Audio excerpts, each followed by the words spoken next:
esse é o Prós em Família, eu sou Ludmila. Eu sou Larissa, bem-vindos. Bem-vindos. E o tema que a gente escolheu para falar hoje foi a respeito de um assunto um tanto polêmico. A gente sempre se pergunta, eu escuto isso muito em rodas de mães, entre as minhas amigas que têm filhos, quando que a gente deve falar sobre sexo com as crianças? Qual é o momento ideal? Se existe uma idade adequada?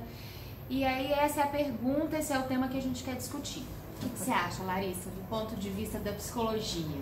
Existe uma idade adequada para a gente abordar esse assunto?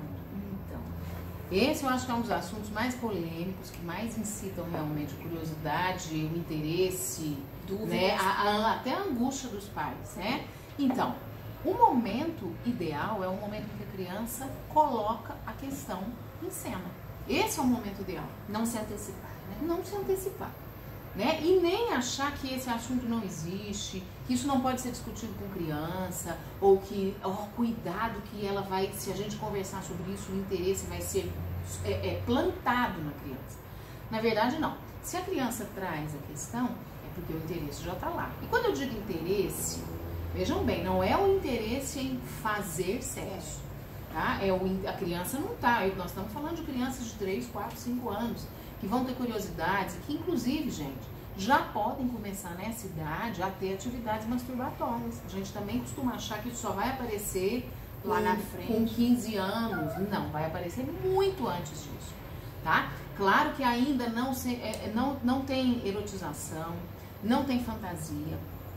É fisiológica. Puramente fisiológico, e é gostoso mexer nas partes íntimas, a criança vai descobrindo isso. Então, muitas vezes ela vai fazer pergunta porque ela ouviu uma conversa, porque ela viu algo na escola, porque ela começa a ter curiosidade de ver o coleguinha, a coleguinha sem roupa. E aí não se trata também de nada erótico, a gente não precisa ter preocupação. Eu acho que é o momento da descoberta, né? A criança, ela não está lidando com essas questões da mesma forma que nós adultos. É o que a gente está falando do lado fisiológico. Exato. A criança está descobrindo o seu corpo, como você falou, a questão já é prazeroso, ainda que para os pais possa parecer agressivo, Sim, né? Porque esse é o primeiro olhar, eu disse, gente, por que essa criança já está se tocando? Mas isso acontece, é natural, e aí vai de como a gente encara a situação e da questão de moralizar o assunto.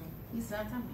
Aí eu acho que você chegou num lugar muito importante, porque é o seguinte, a gente tem muito desejo, isso é dito em várias instâncias narrativas, a gente tem muito desejo de proteger a infância. Proteger a infância como se fosse assim o lugar da inocência, o lugar da pureza. E nós precisamos entender que a ideia de infância é uma criação histórica, né? Isso vai remontar aí ao século XVIII. Antes disso, a criança era simplesmente um mini adulto. Então, a ideia de proteger a infância criou na nossa sociedade um grande lapso. Você protege a criança, protege, não discute nada com ela, nenhum assunto pode. De repente ela começa a ter curiosidades, ela começa a ter uma resposta fisiológica para alguma coisa, e aí você tem um gap. Porque sobre as quais ela não foi esclarecida. Não foi esclarecida, porque o assunto é tabu. Então, o que é interessante para os pais pensarem? Os assuntos não podem ser tabu. Eles têm que ser tratados em casa, numa linguagem acessível para a criança, mas sem que se apresente para a criança o assunto como um negócio proibido. Você não pode falar disso, aqui não conversamos disso. Porque a pergunta que a gente faz para vocês é: o que a criança vai fazer com essa curiosidade que ela tem? Vocês acham que some? A curiosidade se dissipa? Não, ela vai satisfazer isso de outra maneira. E eu acho que a gente também não pode transferir essa responsabilidade para a escola, porque isso muitas vezes acontece. Não mesmo. Os pais acham que é papel da escola tratar do assunto, e não é. A escola tem o seu papel dentro dessa questão, mas o assunto não deve e não pode ser evitado dentro de casa. Eu acho que a chave é não se antecipar, deixar que a criança realmente procure os pais, proponha o assunto e que a gente trate com naturalidade. Exatamente. Porque é assim que é. Porque é natural, gente. Sexo vem da onde? Sexo vem do nosso corpo, da nossa natureza. É uma resposta, antes de qualquer coisa, fisiológica. E sexualidade não é sexo. Sexualidade envolve todas as outras questões ligadas ao prazer que muitas vezes não passam nem pelas zonas erógenas. E a gente está falando ainda de sexualidade como expressão corporal, como descoberta do corpo. Então, a gente precisa parar de ter medo. Você não vai criar nada na sua criança que já não esteja lá. Porque eu acho que essa é realmente uma questão que acontece muito. É achar que a gente, ao tocar no assunto, despertará o interesse. Essa é a explicação que a Larissa está dando aqui. Que não é ao tocar no assunto que você vai plantar a semente. A curiosidade já estava lá. E isso tem a ver com o desenvolvimento. Então eu acho que cabe a nós a naturalidade para tratar o assunto como tem que ser, porque dessa forma eu acho que a gente vai, à medida que se desenrola o desenvolvimento infantil, a gente vai tendo adolescentes mais conscientes do seu corpo. Gente menos propícia a ser abusada, não é verdade?